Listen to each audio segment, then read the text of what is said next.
नमस्कार सुधी एवं गुणीजनों, मैं कुसुम शर्मा श्रीमद् वाल्मीकि रामायण की इस मंदाकिनी में आप सभी का बहुत बहुत स्वागत करती हूँ, अभिनंदन करती हूँ।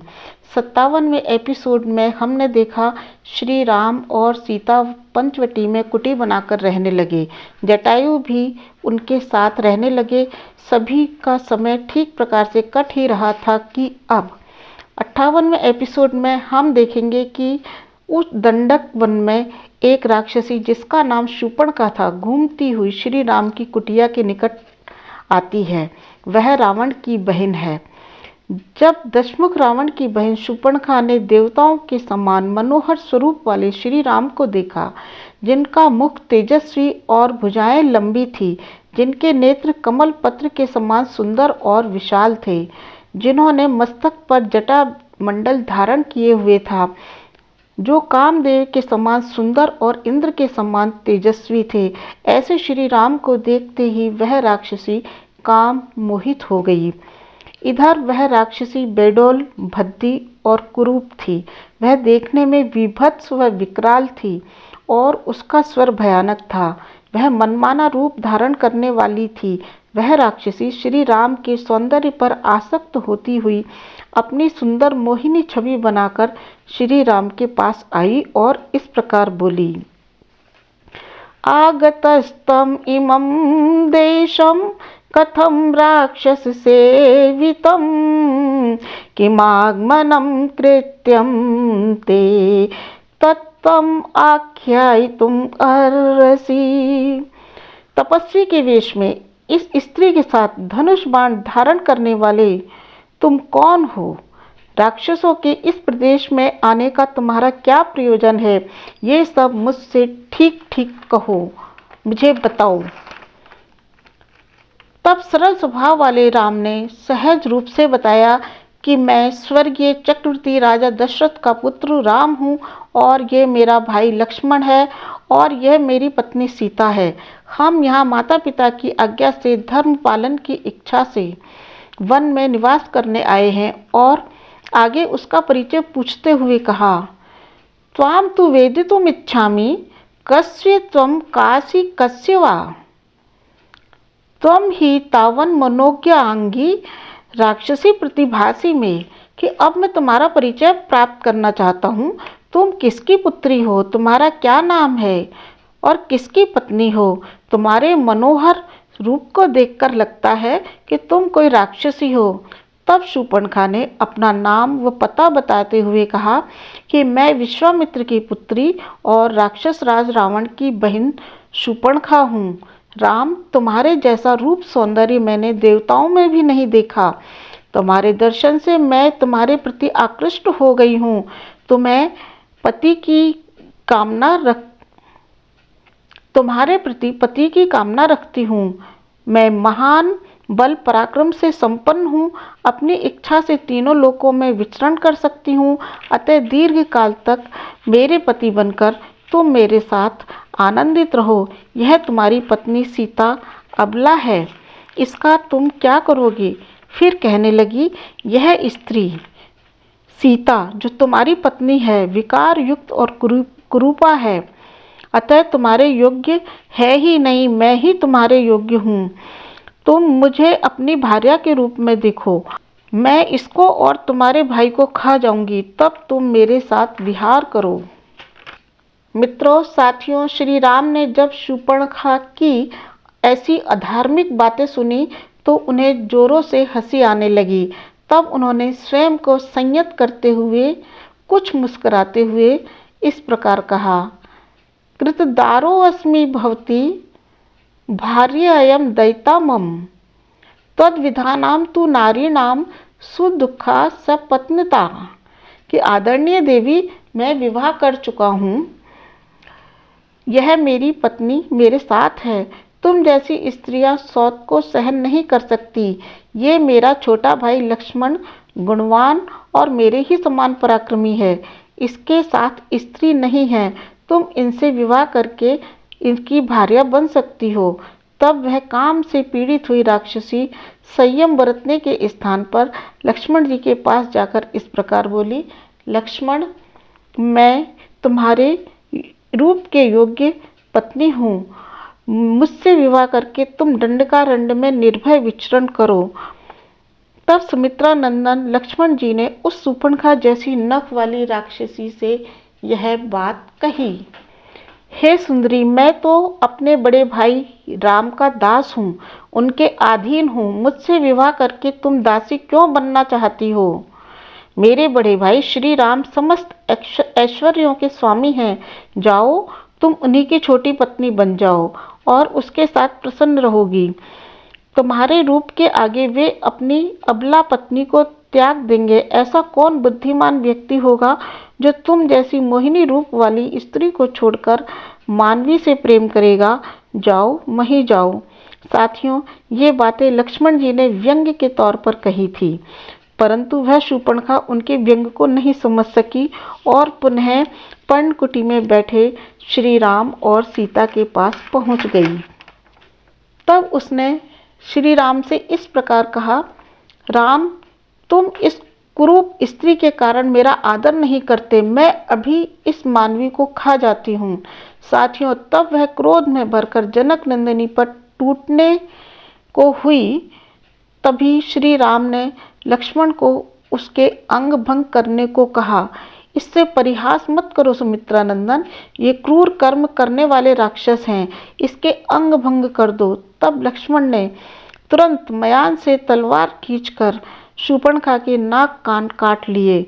नाक कान के कट जाने से वह राक्षसी बहुत जोरों से चिल्लाकर रोते हुए जिस मार्ग से आई थी उसी मार्ग से विशाल वन के अंदर घुस गई। वहीं रहने वाले अपने भाई खरदूषण के पास जाकर मूर्छित हो गई। उस समय वह नाक कान के कटने से बहते हुए रक्त के कारण बहुत भयानक दिख रही थी। तब खर ने अपनी बहन शूर्पणखा को पृथ्वी पर पड़े बुरी अवस्था में देखा तो क्रोध से पूछने लगा, बहन, घबराओ नहीं, मुझे साफ साफ बताओ, किसने तुम्हारी ये दशा की है? कौन मुझ जैसे नाग को उंगलियों से छेड़ छेड़ कर खेल रहा है? कौन अपनी मृत्यु को बुला रहा है? रणभूमि में उसके मृतिक शरीर को अब झुंड के झुंड पशु पक्षी खाएंगे। तब वह आंसू बहाती हुई इस प्रकार बोली, भैया, दो युवक पुरुष वन में आए हैं जो बहुत सुंदर हैं, रूपवान हैं, बलवान हैं। वे दोनों राजा दशरथ के पुत्र और आपस में भाई भाई हैं। उनके नाम राम और लक्ष्मण हैं। उनके साथ एक रूपवती स्त्री भी है जो सब प्रकार के आभूषणों से सजी हुई है। उस स्त्री के कारण ही उन्होंने मेरा अपमान करके मेरी यह दशा की है। भाई, मैं उन तीनों का रक्त पीना चाहती हूँ। इस समय यही मेरी पहली और प्रमुख इच्छा है। तुम्हें इसे पूरा करना ही चाहिए।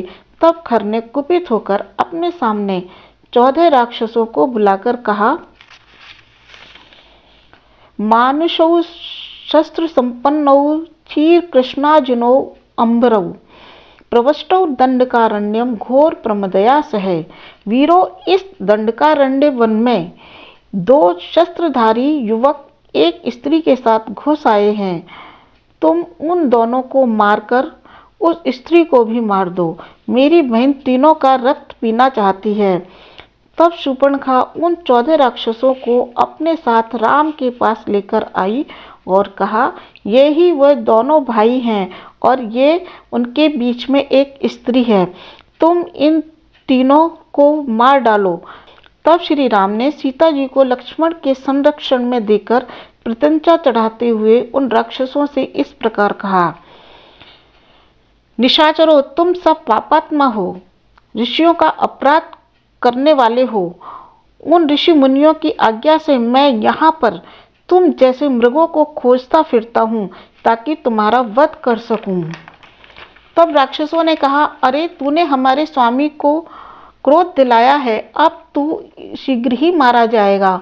हम लोग बहुत सारे हैं, तुम अकेले हो, रणभूमि में कैसे खड़े रह सकोगे?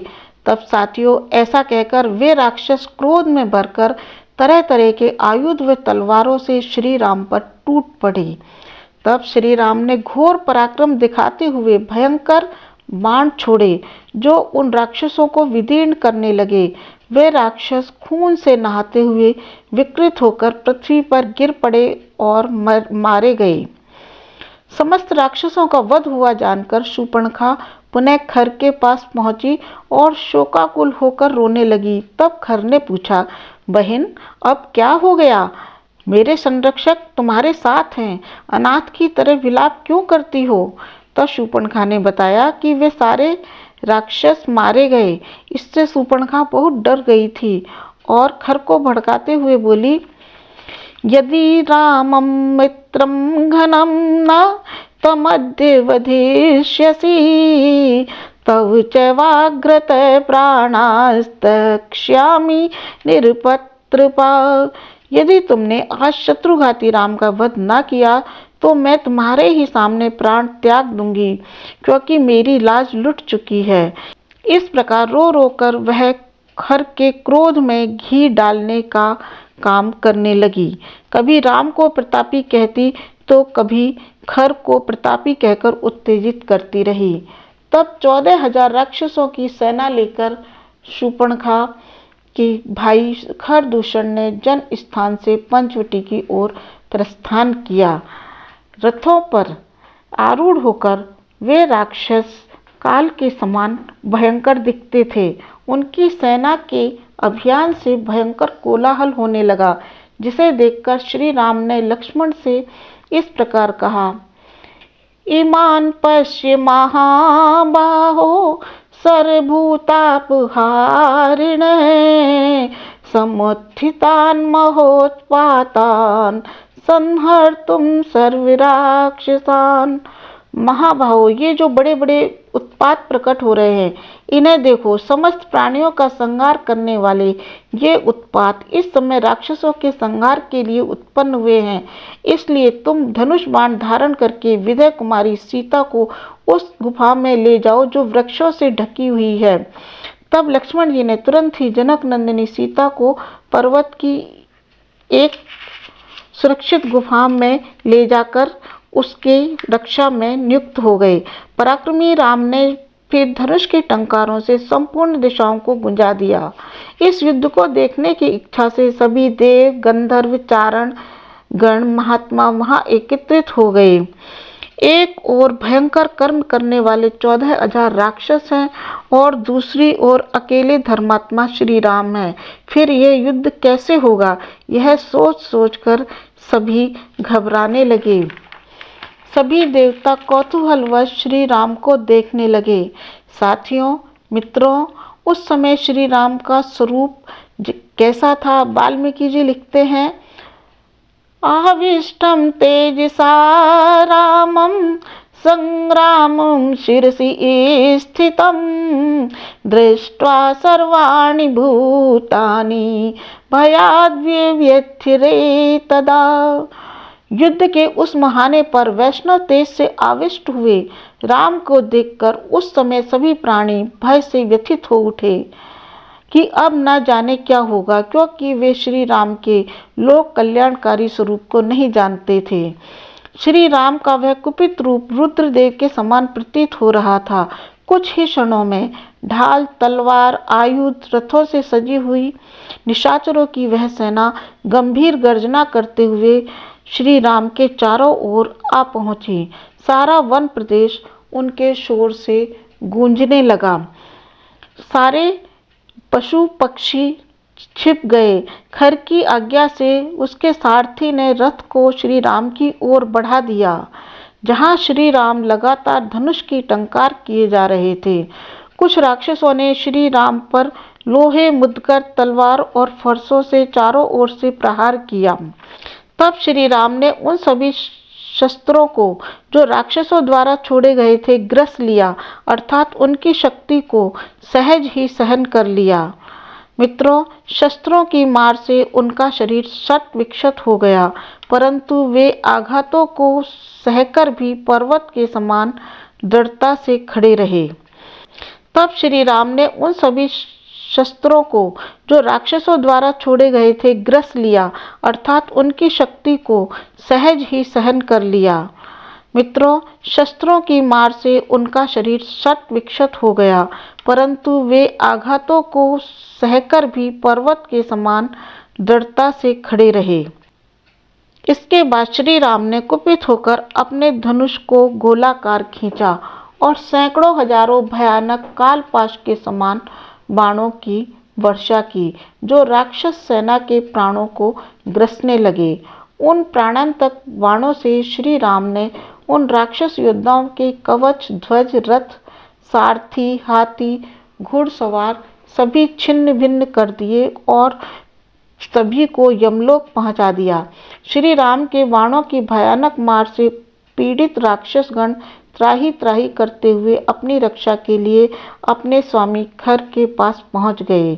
श्री राम के समक्ष तभी दूषण आकर के डट गया। तब उन सबकी हिम्मत बढ़ गई और वे वृक्ष, पत्थर आदि से प्रहार करके श्री राम पर टूट पड़े। वह युद्ध बहुत ही रोमांचकारी हो गया था। समस्त दिशाओं को बाणों से आवृत देख करके श्री राम ने भैरवनाद करके परम तेजस्वी गंधर्व अस्त्र छोड़ा। कब श्री राम बाण चढ़ाते छोड़ते, उनके लाघवता को देखकर राक्षसों की आंखें चकाचौंध होने लगी। वह संपूर्ण भूमि लाशों से कटे हुए धड़ मुंडों से पट गई। अत्यंत भयानक दृश्य वहां पर उपस्थित हो गया। जब दूषण ने देखा कि उनकी सेना घायल हो चुकी है, तो उसने अपनी सेना के राक्षसों को आगे बढ़ने की आज्ञा दी, परंतु श्री राम ने एक स्थान पर खड़े अपने तीखे प्रहार से उनके आयुधों को रोक दिया। फिर दूषण के रथ, घोड़े व ध्वज पताकाओं को काट करके उसके हृदय पर 3 बाण मारे। उसी समय खर दूषण का अन्य भाई त्रिशरा श्री राम की वध करने के उद्देश्य से आगे बढ़ा। तब उस राक्षस ने श्री राम के मस्तक पर 3 बाण मारे। तब श्री राम ने उसके सारथी, रथ और घोड़ों को छिन्न भिन्न कर दिया और उसकी छाती पर बाण मार करके उसे भी यमलोक पहुंचा दिया। मित्रों, श्री राम ने कुछ ही समय में 14,000